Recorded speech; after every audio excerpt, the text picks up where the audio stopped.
There is a moment in every human soul when the weight of another person becomes too heavy to carry. A moment when their emotions become your emotions, their pain becomes your prison, and their presence becomes the very thing that suffocates your spirit. You know this feeling, don't you? That invisible cord that binds you to someone so tightly that you can't breathe without wondering if they're breathing too. This is not love. This is emotional entanglement, and it's slowly consuming the very essence of who you are meant to be. Carl Jung once said that the meeting of two personalities is like the contact of two chemical substances. If there is any reaction, both are transformed. But what happens when that transformation becomes destruction? What happens when you lose yourself completely in the alchemy of another's existence? Tonight, we journey into the depths of emotional detachment, not as an act of cruelty, but as an act of sacred self-preservation. This is about reclaiming your emotional sovereignty and learning to love without losing yourself in the process. The first truth Jung revealed is that we often mistake emotional fusion for deep connection. We believe that to truly love someone, we must carry their burdens, feel their feelings, and make their happiness our responsibility. This is the great illusion that keeps us trapped. Imagine a tree that grows so close to another that their branches become entangled. At first, it seems beautiful. Two lives intertwined, supporting each other. But as time passes, both trees begin to struggle for light, their growth stunted by the very closeness they once cherished. Your emotional well-being is not a sacrifice you make on the altar of someone else's happiness. It is the foundation from which all genuine love flows. When you lose yourself in another person, you have nothing authentic left to offer them. The shadow of emotional attachment reveals itself in the small moments. You check their social media before your own. You feel anxious when they don't respond to your messages. Their mood determines the color of your entire day, and their approval becomes the metric by which you measure your worth. Jung understood that what we cannot face in ourselves, we often project onto others. The person you cannot detach from may represent parts of yourself you haven't yet learned to love or heal. They become the mirror in which you see your own unmet needs reflected. Consider the mother who cannot let go of her adult child's choices, constantly worrying, constantly intervening. She believes she's being loving, but beneath the surface lies her own fear of abandonment, her own need to feel necessary and valued. Or the friend who absorbs every drama, every crisis, every emotional storm of their companion.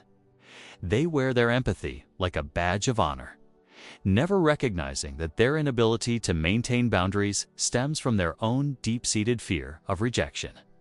The path to emotional detachment begins with a radical act of self-awareness. You must first acknowledge that your emotional entanglement serves a purpose, even if that purpose is keeping you small and safe from the risk of truly living your own life. Jung called this process individuation, the journey toward becoming who you truly are, separate from the roles others have assigned to you or the expectations that have been placed upon your shoulders. It requires the courage to disappoint people who have grown comfortable with your self-sacrifice. The person who triggers your deepest attachment often represents an unhealed part of your psyche. The parent whose approval you desperately seek might reflect your own inner critic. The romantic partner you cannot live without might mirror your own fear of solitude and self-acceptance. True emotional detachment is not about building walls around your heart. It's about creating healthy boundaries that allow love to flow without drowning you in its current. It's about learning to care deeply while maintaining your emotional independence. Think of the ocean and the shore. The waves touch the sand with tenderness and power, but the shore doesn't chase the waves when they retreat. It remains constant, grounded, allowing the ocean to come and go without losing its own identity. This is the essence of loving detachment, remaining present and caring while allowing others the space to be themselves without your emotional rescue or interference. It requires trusting that people are capable of their own growth and healing. The first step in emotional detachment is recognizing where you end and the other person begins. Their feelings are their feelings. Their choices are their choices. Their consequences are their lessons to learn, not your problems to solve. When you catch yourself absorbing someone else's emotional state, pause, breathe. Ask yourself, is this feeling mine, or am I carrying something that belongs to someone else? This simple question can be the beginning of reclaiming your emotional freedom. Jung emphasized the importance of withdrawing projections, those unconscious assumptions and expectations we place on others. The person you're attached to is not responsible for completing you, healing you, or making you whole. That work belongs to you alone. Practice the art of loving observation. Watch the person you're attached to as you would watch a beautiful sunset, with appreciation, with presence, but without the need to control or possess the experience. Let them be who they are without your emotional commentary. The fear of detachment often stems from the belief that if we stop carrying others emotionally, we will lose them entirely. But the opposite is true. When you release others from the burden of completing you, you create space for authentic relationship to flourish. Consider how different your interactions become when you're not seeking validation, not trying to fix, not absorbing their emotional weather. You can listen without becoming overwhelmed. You can offer support without losing yourself in their struggle. Emotional detachment requires grieving the fantasy of what the relationship could be if only the other person changed. You must mourn the dream of being the one who saves them, the one they cannot live without, the one who makes them whole. This grief is sacred work. It's the dismantling of illusions that have kept you both trapped in patterns that no longer serve. It's choosing reality over fantasy, growth over comfort, authenticity over approval. Jung taught that what we resist persists. The more you fight against your attachment, the stronger it becomes. Instead, practice gentle awareness. Notice your patterns without judgment. Observe your triggers without immediately reacting. When you feel the pull to check on them, to solve their problems, to carry their emotions, pause and ask, what am I trying to avoid feeling in myself right now? Often, our attachments are elaborate strategies for avoiding our own inner work. The journey of detachment is not linear. There will be days when you feel strong and independent, and days when the old patterns call you back like a familiar song. This is natural. Healing spirals rather than progresses in straight lines. Create rituals that remind you of your own worth and completeness. Spend time alone without filling the silence with thoughts of them. Engage in activities that connect you to your authentic self rather than your role in their life. Practice saying no to requests that drain your energy or compromise your boundaries. Each no to them is a yes to yourself, a vote of confidence in your own needs and priorities. Jung believed that the greatest gift we can offer others is our own wholeness. When you stop trying to complete someone else, you model what it looks like to be emotionally sovereign. You show them, through your example, that it's possible to love without losing oneself. The person you're detaching from may resist your new boundaries. They may escalate their need for your attention, guilt you for changing, or accuse you of not caring. This is often a sign that your detachment is necessary and healthy. Remember that their reaction to your healing is not your responsibility to manage. You cannot control how others respond to your growth, only how you maintain your commitment to your own well-being. Emotional detachment is an act of love, both for yourself and for them. When you stop enabling their dependency on your emotional availability, you force them to develop their own emotional muscles. You give them the opportunity to grow. Think of a garden where one plant has grown too close to another, stealing its sunlight and nutrients. The act of transplanting may seem harsh, but it allows both plants the space they need to flourish independently. Jung spoke of the transcendent function, the ability to hold opposing forces in creative tension.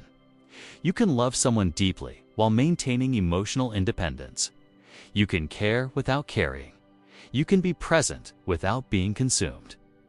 This is the paradox of mature love. The closer you come to your own wholeness, the more authentic love you have to offer others. The more you honor your own boundaries, the safer others feel to be authentic around you. Begin today with small acts of emotional independence. Make decisions based on your own inner wisdom rather than their potential reaction. Choose activities that nourish your soul, even if it means less time available for their needs. Notice how it feels to sit with your own emotions without immediately reaching for distraction through their drama or their joy.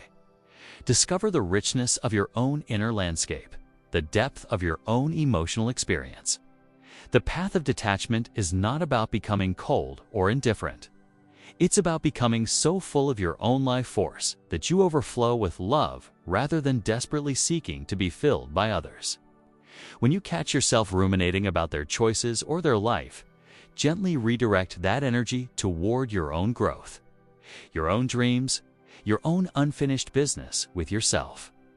Jung reminded us that the privilege of a lifetime is to become who you truly are. This becoming requires the courage to untangle yourself from the expectations and emotions of others, to stand alone with your own truth. The person you're learning to detach from has been a teacher, showing you where your boundaries were weak, where your sense of self needed strengthening. Honor this teaching by applying the lessons to your own life. Create new neural pathways by catching yourself in moments of healthy detachment and celebrating them. Notice when you respond to their stress without absorbing it. Acknowledge when you offer support without losing yourself in the offering. Practice the mantra, I can love you and still choose myself. I can care about your journey without making it my own. I can wish you well without carrying your emotional weather. The goal is not to stop caring. It's to care in a way that honors both your humanity and theirs. It's to love from fullness rather than emptiness, from strength rather than need, from choice rather than compulsion. As you continue this journey of emotional detachment, you may discover that the relationship transforms into something healthier and more authentic. Or you may find that distance is necessary for both of your growth.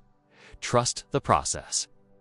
Jung believed that everything that irritates us about others can lead us to an understanding of ourselves. Your struggle with attachment has revealed important truths about your own psychological patterns and emotional needs. The person who once consumed your thoughts may become a distant memory, or they may remain in your life as someone you love from a place of emotional freedom. Either outcome is valid when it comes from authentic choice rather than compulsive attachment. Remember that emotional detachment is not a destination, but a practice. It requires daily commitment to choosing yourself, honoring your boundaries, and trusting in your own emotional wisdom. Some days, the old patterns will feel comfortable and familiar. The pull toward emotional fusion may seem stronger than your commitment to independence. In these moments, be gentle with yourself while remaining firm in your resolve. The work of individuation, becoming who you truly are, requires the courage to stand alone with your own truth, even when others prefer the version of you that was more available for their emotional needs. Trust that as you heal your patterns of unhealthy attachment, you make space for relationships based on mutual respect, emotional sovereignty, and authentic love. This is Jung's gift to us.